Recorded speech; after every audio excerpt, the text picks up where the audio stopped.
It is now my genuine pleasure to introduce to you Dr. Nirav Mandar. As a Chief Human Capital Officer, Dr. Nirav shoulders many of the strategic responsibilities for SRKs, including global human resources, investor relationships, administration, health safety, the environment, corporate social responsibility, and the company's many compliances. Recognized by the World HRD Congress in 2018 as one of the most influential HR leaders in India and the Indian Society for Training and Development in 2021 for excellence in teaching and training, he is largely responsible for SRK's staggering sub 1% staff attrition rate. And if that was not enough of an executive portfolio, as the lead executive for SRK's ESG and sustainability initiatives, Dr. Nirav is also the project administrator for SRK's state-of-the-art manufacturing facilities, that's SRK Empire and SRK House. That's rated among world's top 6 LEED Platinum buildings by the US Green Building Council. He's also in charge of SRK's global ESG strategy, led the brand's efforts to certify both its crafting facilities in achieving LEED Platinum, and is now driving the strategy to pursue net zero at these 2 facilities, ensuring corporate dedication to a zero-emission planet. Dr. Nirav's intersectional mindset has also led to a people-centric company culture, a progressive, planet-minded strategy, and a purpose-driven organization. He plays a critical role in how SRK continues to transform the global economy. At the heart of his business strategy is a dedication to giving back without giving up the public trust and the profitability of a venerable international brand. Ladies and gentlemen, please welcome Dr. Nirav Mandar. Good morning to all of you, eminent dignitaries on the dais and the esteemed delegates of the dais. Namaste, and thank you very much for being here. It is my great honor and privilege to share my inaugural remarks with regards to this SRK Sustainability Conclave, which is happening for the first time in the splendid city of Surat. For all those who are living in Surat might be knowing that SRK is a company that is there in the making since last 60 years. So you might be having a question in your mind that why today is the right time to have this sustainability conclave in the city of Surat. I won't throw the question to you, so I'll definitely come up to the answer in a while. SRK is much more than a company. Yes, we are one of the largest diamond manufacturers in the world, but more importantly, we are a community, a life force. As our founder, Shri Govind Kaka, very profoundly says and outlines, the family who believed wholeheartedly in living this place better than we found it. And that means ensuring that as the world rapidly evolves, our values, commitments must be bolstered and strengthened to meet the movement. At the heart of SRK's mission is pure light. Pure because we have always promised and delivered authentic quality in the product, and the kind of reflects the trust in the countless trade relationship we have developed and fostered over the last 60 years. And light because when it comes to the organization and it all who represent it, we are committed to holding the right direction towards society and to reflecting that dilemma in every contribution we make to the world. Pure light is also a long-lasting mantra that underscores the quality of our work that we observe at SRK. The pride in our product, the cohesiveness of SRK family, and especially you might be listening the term quite often is a greenwashing is like, especially in this space, it's happening around the world.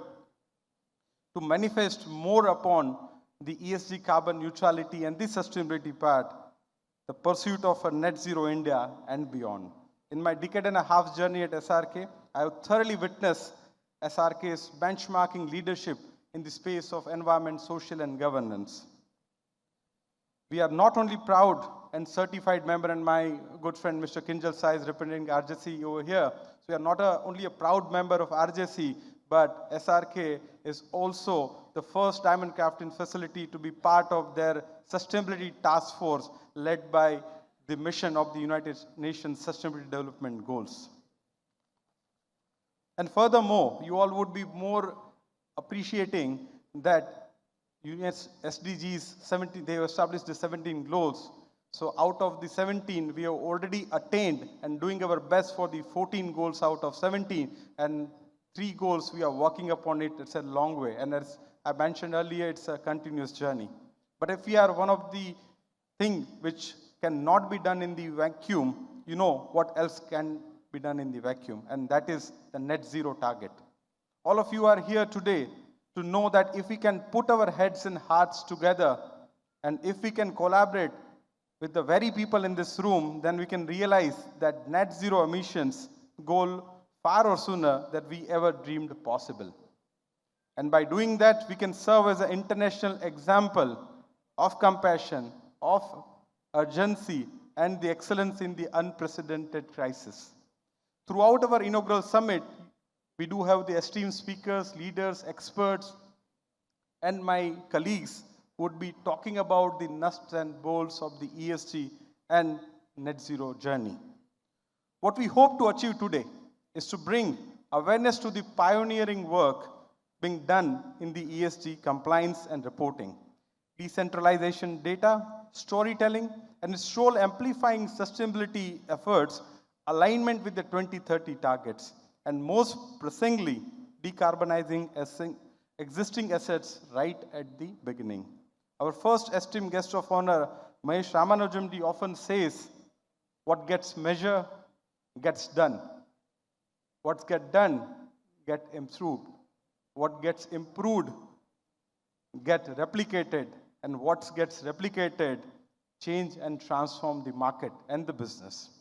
Our beloved and respected Govind Kaka long espoused that you cannot adopt and accelerate a vision without a fundamental awareness of its importance, of its role in existential crisis, and of its relevance to the human health and well-being. So how can we accelerate something when we don't fully understand the scope of what's at stake?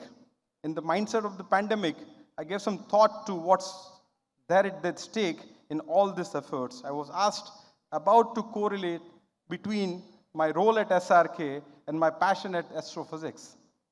I said that what I loved about astrophysics is that is the profound exploration of the potential of the celestial bodies, of the stars, of the universe, of all of it. But more importantly, I loved the poetic correlation and what I found, the own work of HR, which I long believed in, it's about increasing the productivity of the organizations and the business by enhancing the potential of the human resources. So, when I look around the room, it's clear that beyond bringing awareness to the leadership about the decarbonization efforts and beyond even the pursuit of net zero. What we must do here today is create a paradigm shift when it comes what we are physically doing with all the potential. Because the truth is the greatest possible leaves of human potential, or as we could call it at SRK, stands by its pure potential. That can only be reached by accelerating the decarbonization process. In the past, we worked with Maheshji when he was leading the US Green Building Council to achieve our LEED Platinum ranking for both SRK Empire and SRK House Crafting facilities. But also sustain the rank of, so when I'm talking about this facility, it's not only a LEED Platinum certified green buildings, but you would be glad to appreciate that, and it's a proud moment, Timanshubai, for Surat and Gujarat and Karthikeyan sir, that both facility, since 2 years, they maintain the top 6 rank within the global buildings of the world. So they are among the top 5 buildings of the world. It's a proud moment for India. We have again partnered with Maheshji and his team at Global Network for Zero to accelerate our decarbonization effort even further. And the reason we are doing this because the standards behind some of the most human-centric decarbonization efforts to date. The brilliant team now at the helm at GNFZ is the very same group of leaders who implored us to attain this impossible goal. It's why after nearly of 60 years later of business and environment stewardship, we are setting the bar higher, calling more transparency and collaboration and leading by example when it comes to bridging the gap between a public and a private sector accountability gap right there in India. And it is why we are ensuring that the tremendous potential we have been fortunate enough to gather here today is transformed not only into just pursuit of a net zero journey, but as our friend at Global Network for Zero often cites as a North Star, the maintenance, the sustainability of the world in perpetuity. So I thank you once again for being here. This conclave is a dialogue on ESG, sustainability, and it matters now. And more than anything else, it's a chance for all of us to at last listen to each other, deliberate with each other, and the entire community to this lessons in given space, back out in the world, and deliver on Govind Kaka and SRK's leadership vision of building, sustaining an India far better than we were born into.